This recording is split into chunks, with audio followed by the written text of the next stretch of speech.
Olá, boas-vindas. Muito obrigado por estar conosco mais um dia, mais uma noite, aí no carro, cozinhando, onde for que você esteja ouvindo esse programa, depois que ele foi gravado aqui ao vivo, em todas as redes sociais do Partido Verde, seja no Instagram, no Facebook ou no YouTube. Muito obrigado mais uma vez pela sua companhia, né? Quero, antes da gente começar a falar do programa, e sim, como sempre, agradecer a toda a rede do Partido Verde que tem nos ajudado a construir esse caminho que está só começando, né? Essa iniciativa, esse podcast é um projeto bem recente, né? A gente já tentou um pouco no passado, agora retomamos, para que a gente possa realmente conversar com você que quer conhecer o partido ou que faz parte do partido e às vezes sente falta de ouvir para além só das notícias, para além só de reuniões no diretório, para além só de encontros que são bem esporádicos, né? Esse é um espaço constante, vivo, para que a gente possa aprender, discutir,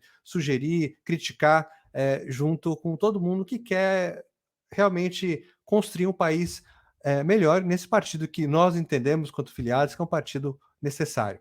Então, muito obrigado à Juventude Partido Verde, à Fundação a Fundação Herbert Verde, Herbert Daniel, ao PV Diversidade, ao PV Mulher, ao Afro Verdes, a Proempresa, que nos ajuda aqui a produção desse programa, e, lógico, a Secretaria Nacional de Comunicação do Partido Verde, que é quem torna isso possível, quem resolveu abraçar a ideia desse projeto.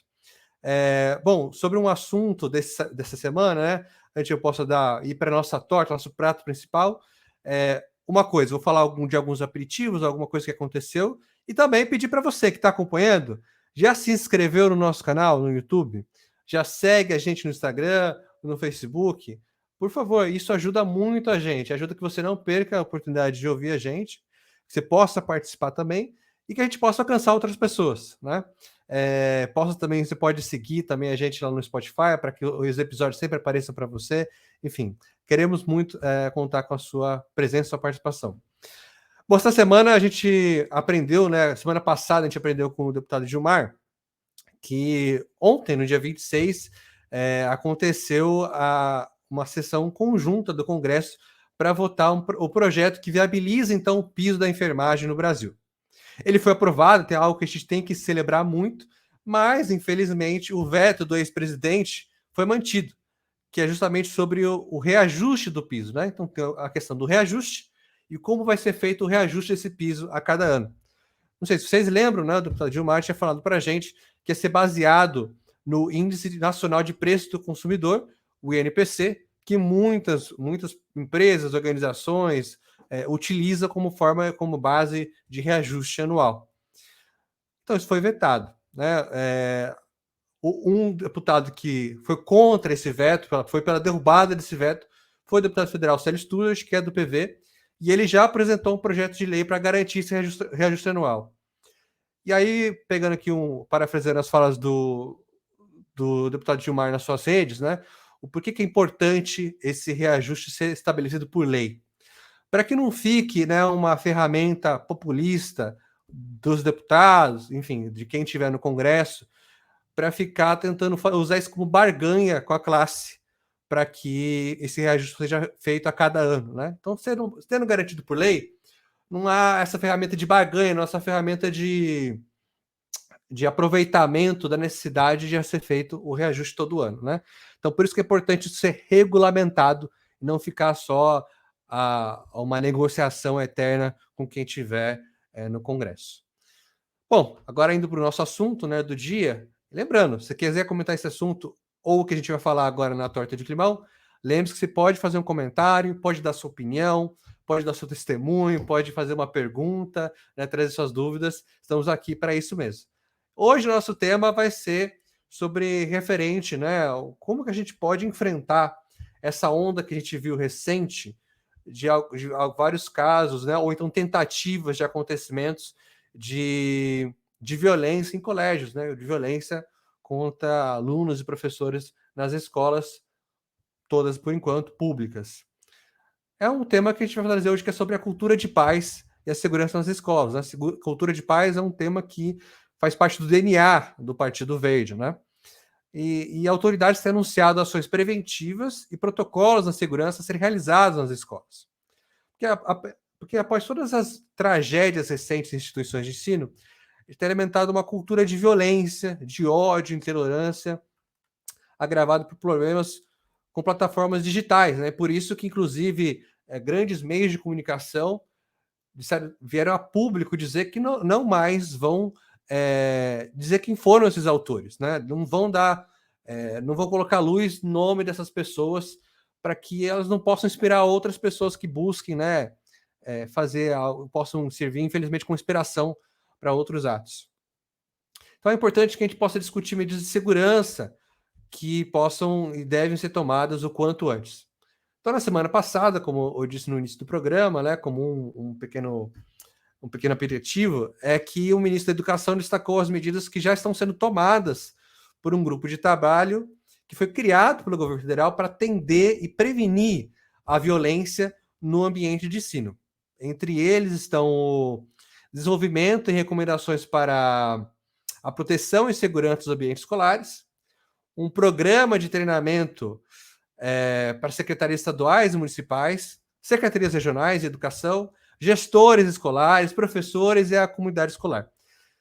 E para dessas iniciativas, além de trabalhar com conselhos estaduais de justiça para implementar ações de justiça restaurativa em ambientes escolares, inclui também proclamações de educação continuada destinadas a proteger ambientes de aprendizado. E é nesse sentido que a cultura de paz e a segurança nas escolas é fundamental para garantir um ambiente saudável e propício à aprendizagem dos estudantes. E essa cultura deve ser construída por meio de ações e políticas que promovam essa convivência pacífica, o respeito às diferenças e uma solução pacífica de conflitos. Sabemos que essa implementação de medidas e políticas promovam a cultura de paz e segurança nas escolas é essencial para garantir um ambiente propício à aprendizagem. E, além disso, possa colaborar com o desenvolvimento dos estudantes. Porque, além de contribuir para a construção de uma sociedade mais justa e pacífica, pode nos ajudar a compreender melhor o assunto, né? E é por isso que hoje a gente vai debater isso com o vereador de Linhares, no Espírito Santo, Antônio César, professor Antônio César. O Antônio ele é vice-presidente do Diretório Municipal do Partido Verde. Ele é conhecido em sua cidade do trabalho de fiscalização, em especial das unidades de ensino. Ao longo de 2 anos de mandato, já foram quase 70 escolas visitadas. Na Câmara, ele preside a comissão que trata de questões relacionadas à educação, cultura, saúde, meio ambiente, entre outras. É também doutor em Sociologia pela Universidade Federal de Sergipe, UFS, e professor efetivo da rede estadual e da Faculdade de Ensino Superior de Linhares, a FACEL. Vereador, minhas boas-vindas, muito obrigado por aceitar nosso convite. Muito obrigado, Priscila, que está recebendo aí na sua casa, né? É uma alegria tê-la aqui conosco e espero que você possa, então, dar sua boa noite e possa contar um pouco mais sobre a sua trajetória, sobre como é que você chegou com essa conexão tão profunda com o tema da educação. Obrigado pelo convite, Luciano, e a todos e a todas que nos assistem nessa noite. Meu muito boa noite e obrigado por esse espaço. O tema da educação é algo que atravessa todo o nosso mandato aqui na cidade de Linhares. Eu sou, como você falou na apresentação, professor do ensino médio, então eu tenho um contato íntimo com essa realidade, com esses jovens e com o entorno. E a partir dessas vivências e desse conhecimento, eu tento incorporar esses saberes na nossa prática legislativa. Então, como o município ele administra apenas as escolas do ensino fundamental e da educação infantil, eu tenho fiscalizado. E o ensino médio eu vivencio. Então, eu posso dizer que, como professor do ensino superior, um fiscal, alguém que trabalha para garantir uma educação básica de qualidade e que estou fazendo parte, assim, o tema da educação ele atravessa a minha vida. Eu costumo até brincar com algumas pessoas que hoje existe muito mais o professor Antônio do que o Antônio César, porque todo mundo me chama de professor. Então, tudo que afeta a comunidade escolar atravessa a minha vida. Então, quando a gente se vê diante de situações como a que ocorreu aqui no Espírito Santo, numa escola próxima a Linhares, na cidade de Aracruz, em novembro do ano passado, com colegas que poderia ser eu ali naquele momento, ou pessoas próximas a mim, a gente fica muito sentido. E isso nos leva a uma reflexão sobre o nosso papel enquanto professor, enquanto escola, e no meu caso específico, como membro do Poder Legislativo, que como parte do Estado, tenho que, de alguma maneira, promover ações para tentar lidar com casos como o que ocorreu aqui em Aracruz, e infelizmente esse ano em Blumenau, e que a gente começa a perceber vai se espalhando pelo Brasil afora, e a gente tem que lidar com essa situação. Então, a gente não pode simplesmente ignorar, dizer que as coisas que estão aí, elas são dessa forma e a gente não pode fazer nada. Pelo contrário, a gente tem que intervir, a gente tem que agir propositivamente para lidar e superar essa situação. Não vai ser do dia para a noite, como não foi do dia para a noite que essa cultura da violência se estabeleceu. Então, a gente tem que pensar que a gente vem quase que em uma década de valorização da resolução dos conflitos por meio da força, da violência, da ofensa. E eu, particularmente, como pessoa, como membro do Partido Verde, seguindo o estatuto e os princípios que regem a organização, a gente não pode promover isso. Nesse sentido, nós, na última semana em Linhares, diante de um clamor que atravessou o país inteiro, a gente apresentou um projeto de lei ordinária, então deve de ser votado nas próximas semanas, promovendo a cultura de paz. Na minha fala na tribuna, em umas 2 sessões atrás, eu falei, olha, a gente não resolve esse problema transformando escolas em prisões, armando guardas e trancafiando os jovens e as crianças. A gente tem que ter esse zelo, tem que ter esse cuidado do ponto de vista objetivo, com barreiras físicas que impeçam a invasão. A gente tem que ter ali pessoas atentas à entrada e saída das pessoas das unidades escolares, mas não é com isso que a gente resolve.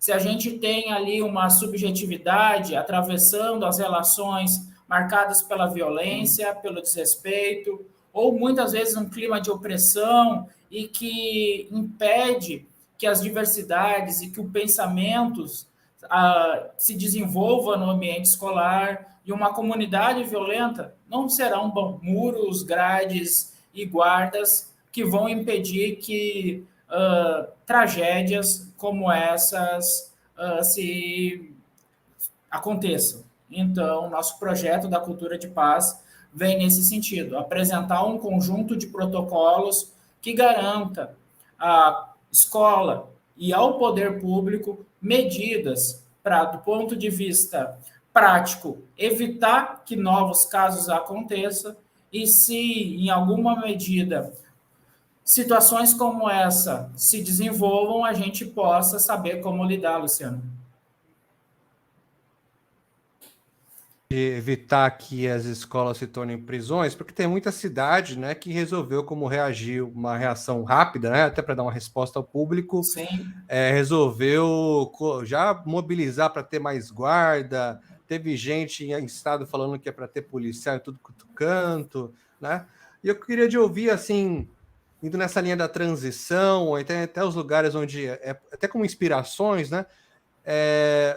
O senhor já ouviu falar sobre aquele movimento sobre as escolas sem muros? E se sim, como isso é possível em alguma medida nas escolas públicas? Como que isso seria? Porque é isso, né? Existe todo um movimento de organizações que trabalham com educação Aham. que vai justamente nessa linha de que o ambiente escolar não precisa ser totalmente murado.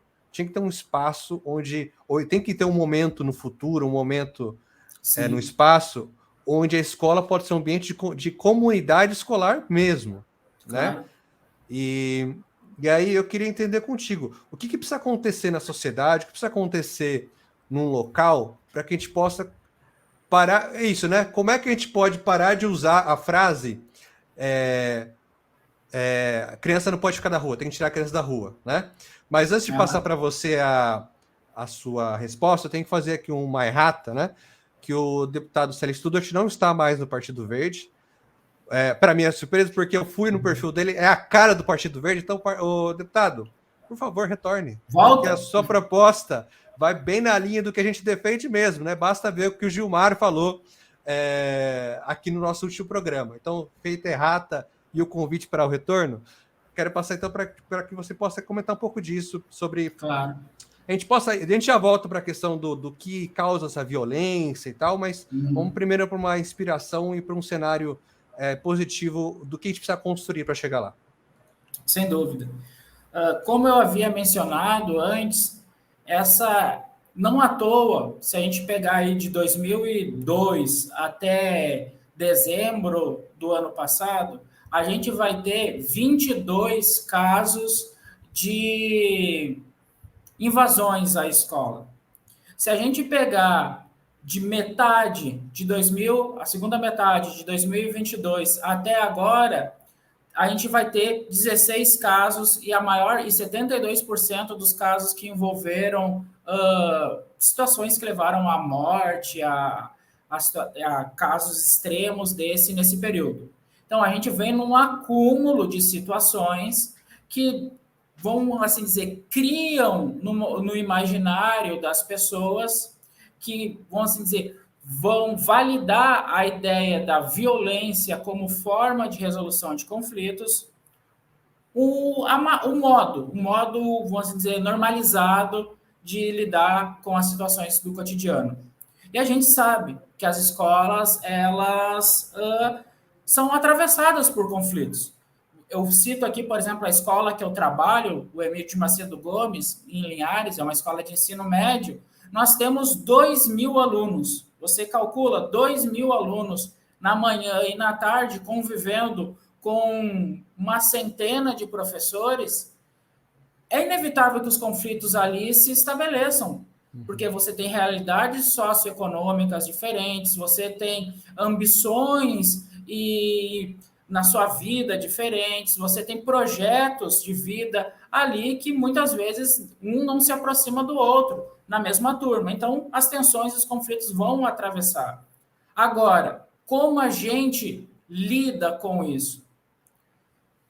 Um ponto central é começar a dar espaço para que essas diferentes subjetividades possam se comunicar. Ou seja, que hajam espaços nas escolas para que essas diferenças consigam dialogar. E mais, que aquelas diferenças que sejam quase que antagônicas, as pessoas entendam ali e possam, a partir daí, reconstruir a sua visão de mundo, possam refletir sobre seus valores, sobre seus costumes.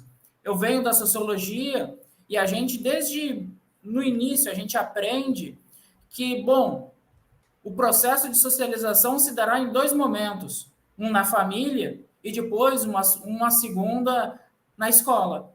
Porque é na escola que aquelas visões, valores, costumes e tradições que a gente aprendeu em casa vão entrar em choque.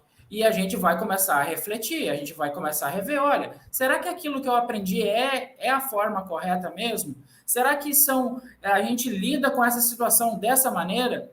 E a escola não pode simplesmente se, uh, impedir, eu estou tentando encontrar a palavra correta, impedir que essas diferenças elas se choque, mas tem que apresentar alternativas. Essa é a grande questão.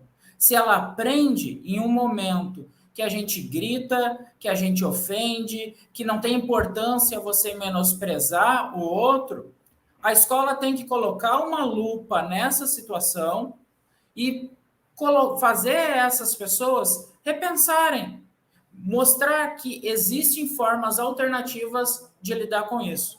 Então, deixa eu aproveitar só para complementar, aproveitando essa falando disso de conflitos, e você acha que as escolas têm hoje uma equipe preparada para fazer essa mediação, para poder, primeiro, é, é, acolher, né? Isso que está acolher, falando, claro. acolher isso, esses conflitos, e depois trabalhar, tem até no seu, acho que o seu projeto ali tem a questão da questão da justiça restaurativa, né? Dessa questão de tentar exaurir tudo e realmente fazer uma resolução completa do conflito. Sem dúvida. E aí a gente se depara com o mundo concreto, o mundo das coisas, assim, do ponto de vista do que é indispensável e do que efetivamente a gente encontra, a gente não tem. E está aí o nosso grande desafio enquanto pessoa, falo da minha parte, pessoa ligada ao poder público e ao Estado de uma forma geral, garantir essas condições. A gente hoje não tem uma equipe pedagógica nas escolas. Um ponto importantíssimo é que essa equipe, que eu falo pedagógica, mas ela é transdisciplinar aí, porque vai precisar de um assistente social, porque a gente está falando aí em realidades sociohistóricas que são muito distintas, principalmente nos centros urbanos, que você vai ter jovens da periferia, jovens ali que têm famílias ligadas à classe trabalhadora, entrando em contato com realidades, com objetivos, com hábitos de consumo e anseios diversos. Então, essa equipe vai ter que ter um assistente social, vai ter que ter psicólogos, vai ter que ter pedagogos capacitados e que ajudem também os professores com formações para que lá na sala de aula, ele, quando identificar essas tensões e esses conflitos, eles tenham condições de ou encaminhar para a Secretaria de Educação, Superintendência de Educação ou um departamento pedagógico da escola, para que esses aí sim possam fazer ali o encaminhamento adequado, ou, se for algo mais simples, resolver dentro da turma. Só que a gente não tem. Então, a gente tem aí um longo processo pela frente. É preciso que o Estado reconheça que a forma como as instituições estão organizadas, elas são insuficientes para a gente lidar com essa questão. Ainda mais com professores tendo que ter jornada dupla, tripla, né, de trabalho, né? Como é que vai ter capacidade ainda de ter tempo e energia, né? Porque a escutativa não pode ser feita com a pessoa exaurida, né? Como que você vai estar ouvindo a pessoa quando você não aguenta nem ouvir os próprios pensamentos, tem força nem para si, né? Então é realmente um grande desafio que vem nessa caminhada de dizer o óbvio, que a educação, nesse momento, não é que ela tem que ter prioridade de um novo ensino médio. Ela tem que ter uma prioridade que todo mundo sabe quando a gente pergunta o que precisa para a educação, que é recurso. Todo mundo que já passou por escola pública sabe que o que falta não é bom profissional, né? Pode até ter um ou outro, como tem em todo lugar. Às vezes ele tem um bom, ótimo profissional, porque ele tem que se matar para conseguir um mínimo para ter sua casa, né? Como que você vai ser um bom profissional quando você não consegue nem ficar em casa de tanto que você trabalha, né? Mas tirando isso de lado, todo mundo sabe que às vezes assim, não tem uma janela, não tem um ventilador, sabe? Não tem um mínimo numa escola pública e quer vir falar e debater que não, porque é o projeto de vida que vai fazer a diferença na escola. Não é isso. Em algum momento isso pode ser importante, mas a prioridade é outra. A prioridade, do meu ponto de vista, não sei se você concorda, A disparidade entre a escola particular e a escola pública é Uhum. muito grande em todos os níveis, mas principalmente da quantidade de recurso que há, o quanto que é o per capita por aluno de uma escola Aham. particular para uma da escola pública, né? Antes de dar Não, é uma espaço para a sua, enormidade. sabe, antes de passar para a sua reação, incluir daí uma pergunta de uma pessoa que está acompanhando a gente aqui, Sim. O Michel Carneiro Oficial falou boa noite, Boa e o noite. Fábio também, e a Marlene Vieira Ferreira também deu boa noite. E aí a Priscila pergunta: como o poder municipal vai agir para executar essa cultura de paz? Então, dentro do nosso projeto, vai caber aos diferentes atores ali responsabilidades. É o que você falava, Luciana. É preciso o Estado reconhecer, antes de tudo, as suas limitações e, a partir daí, tomar iniciativa. Então, vou citar apenas algumas das ações que a gente propõe.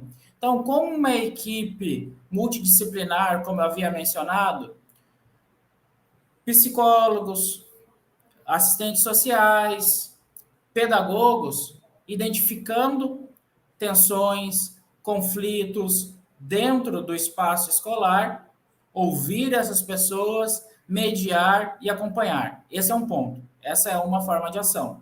A gente está lidando, então, com um momento das possíveis tensões. Um segundo, o município, e o nosso é da onde a gente está falando, deve garantir a guarda municipal. Uma guarda municipal treinada, não nos princípios baseados na violência, na truculência, mas uma guarda municipal, uma figura que possa estar ali e garantir a segurança de quem entra, sai, mostrando assim à comunidade a preocupação do Estado com aquela comunidade. Outra, e aqui Luciano falava algo muito importante. Nas nossas fiscalizações, a gente chega em escola que não tem nem ventilador e está 40 graus na rua. Então, como você vai se sentir acolhido, ouvido, vai se sentir respeitado na sua subjetividade se você está ali num ambiente completamente insalubre? Então, o Estado deve garantir condições adequadas do ponto de vista da infraestrutura para que a escola funcione bem. Climatização, seja com ventiladores, com arborização, ou seja, o espaço escolar ele não pode ser um espaço agressivo, violento, inóspito. A escola ela tem que ser um ambiente para o aprendizado. Ela não pode ser um ambiente onde que a pessoa vá ali e pensa assim, nossa, vou para essa tortura de novo. Então, não. E aí, se a gente não começa a pensar disso dentro da escola, como a gente resolve, no entorno, bem como garantindo a segurança, iluminação pública ao redor, linhas de ônibus, políticas de transferência de renda para as famílias quando for necessário. Então, são essas ações que vão tornando a escola também um espaço mais seguro, um espaço onde as pessoas se sintam acolhidas e confortáveis. E aí acho que Sem dúvida, te cortando rapidamente, Luciano, sem dúvida isso não vai acontecer do dia para a noite, porque como eu mencionei, hoje a gente não tem nenhum psicólogo, nenhum assistente social na maior parte das unidades escolares. Mas se a gente não se colocar no caminho disso, aí sim que não vai ter. Não, e digo mais, há muitos agentes políticos que colocam os pais contra os professores. Sem dúvida. Falando absurdos sobre o que é o dever sobre a cátedra, né? Sobre o livre poder do professor ensinar os seus alunos, né? De poder passar, compartilhar o saber, né? Então, assim, hoje a gente tem uma série de agentes políticos que, né? O exemplo aí, o máximo disso aí que a gente pode objetificar e materializar, isso é a escola sem partido. Mas escola sem partido, meu ovo, né? Porque, na verdade, é a escola do partido de quem fez o projeto. né? Exatamente.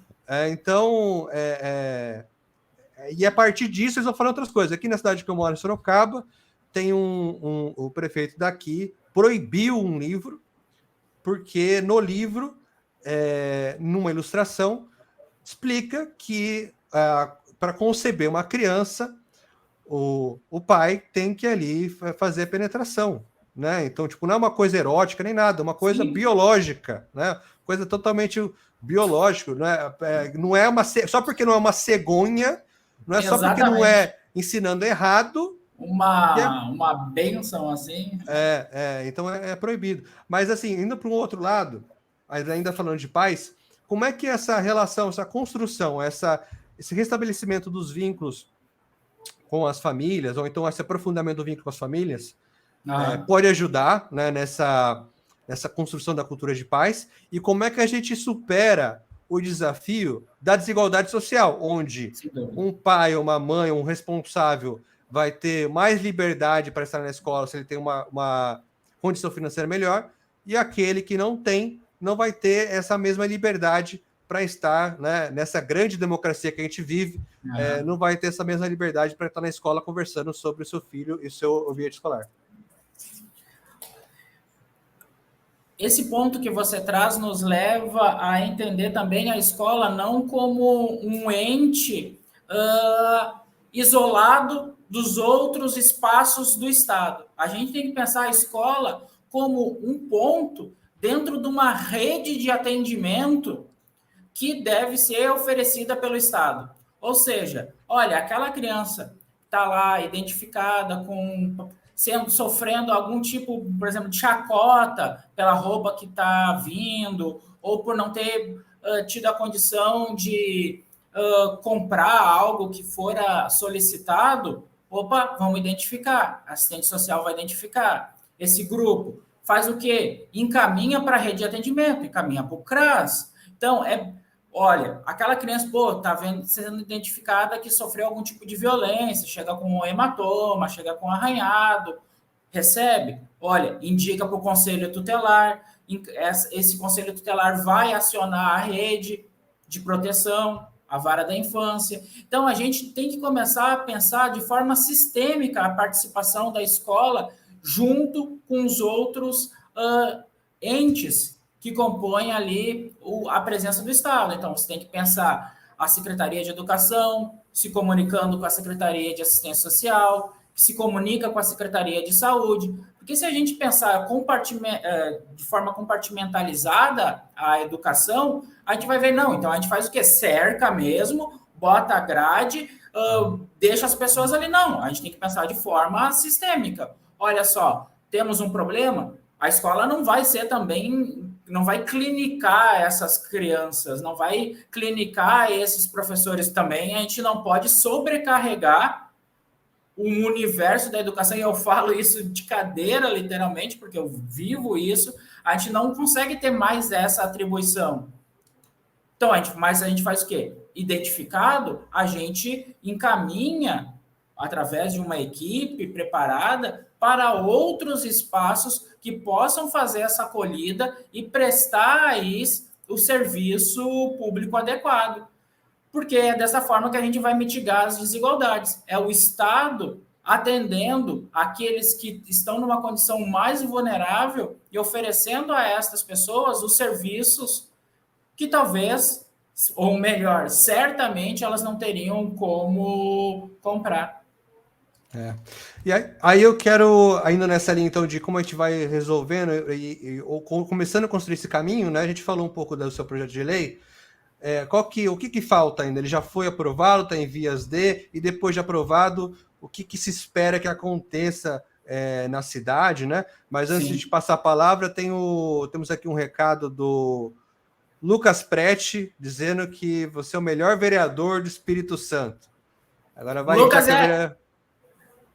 O Lucas é uma pessoa incrível, desejo sorte a ele aí em Brasília, espero que ele esteja aí trabalhando bastante e fico com essa responsabilidade de continuar trabalhando para que as pessoas nos vejam dessa forma, Luciano. é o que a gente faz, a gente trabalha e acolhe os elogios que nos são feitos, e a gente segue trabalhando porque é disso que a gente sabe, é o que eu sei fazer, é dar aula, é trabalhar, é atuar na fiscalização. Bom, agradeço, Lucas, obrigado mesmo, meu querido. Eu estava falando então da lei. Então, isso, como que vai ser Sim, o a processo lei a agora? gente já fez o protocolo dela, então agora ela vai tramitar nas instâncias da casa. Então ela vai passar agora pela Procuradoria da Câmara. Na sequência, ela vai para as comissões, vai para a CCJ, vai para a Comissão de Finanças e vai para a Comissão de Educação, da qual eu sou o presidente.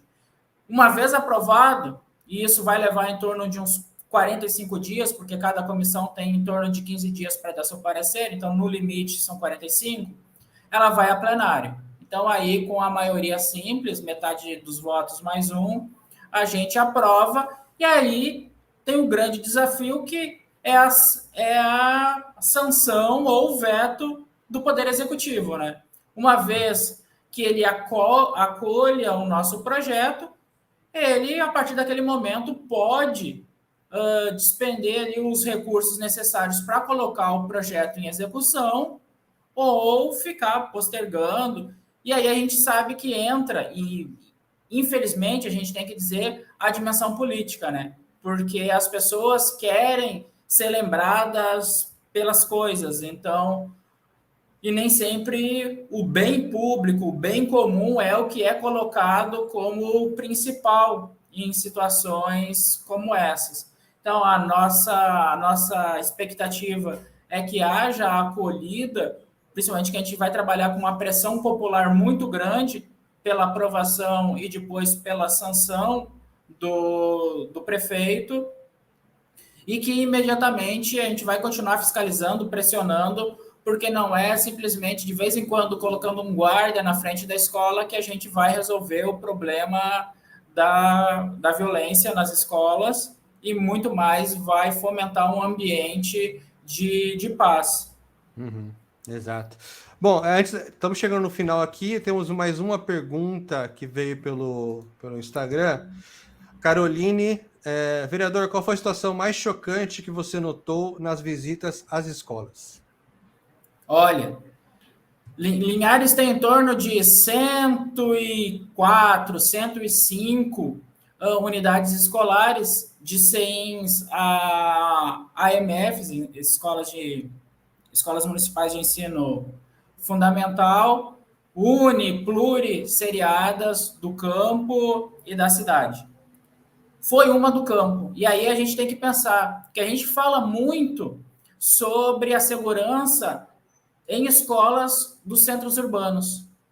E a gente quase não presta atenção nas escolas do campo. Então, isso tem que ser levar em consideração a cultura local, o acolhimento, que é diferente. Foi uma escola num distrito chamado Perobas, que a gente chegou, não tinha toldo para as crianças ficarem protegidas do sol, não tinha árvores, era uma sala, um ambiente muito, muito insalubre, muito precário, e aí estava chuviscando e eu vi que tinham vários baldes de água, assim, aí eu perguntei para a servente, não, mas por que está aqui? Ela falou, não, porque a gente tem que estar pegando a água lá. Ué, mas pegando a água, por que vocês não usam? Ela falou, porque não dá para usar a água daqui, porque ela vem suja. Aí eu abri a torneira, eu diria que ali saía sangue.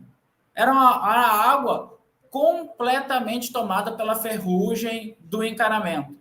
Então, se você não garante um mínimo, Luciano, que é a água, se você não garante uma proteção para essas crianças, quanto mais muitas outras coisas, né? Então, essa talvez seja uma das situações mais, assim, que mais me incomodou, assim, que mais, sabe, faz o sangue da gente ferver e faz a gente se movimentar e lutar como a gente luta.